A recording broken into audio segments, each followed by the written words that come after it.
గట్టిగా మాట్లాడు. ఓకేనా? గట్టిగా మాట్లాడు.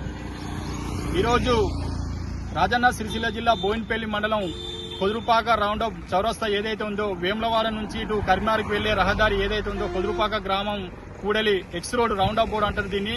ఈ రౌండప్ బోర్డును గత ప్రభుత్వం తూతూ మంత్రంగా నిర్మాణం చేపట్టి గాలికి వదిలేసిన సందర్భం ఇప్పుడు గత 2-3 సంవత్సరాల నుంచి ఈ రౌండప్ బోర్డు ఏదైతే ఉందో నిర్లక్ష్యానికి గురవుతుంది. ఇక్కడ ప్రమాదాలకు వేదికగా మారిపోయింది. ఈ రౌండప్ బోర్డు పెద్ద పారడు దాపడం వల్ల ఇక్కడ పూర్తి స్థాయిలో సరైన ప్లానింగ్ విధానం లేకపోవడం వల్ల ఈ రౌండప్ బోర్డు పూర్తిగా డ్యామేజ్ అయిన పరిస్థితి మీరు ఇక్కడ చూడవచ్చు.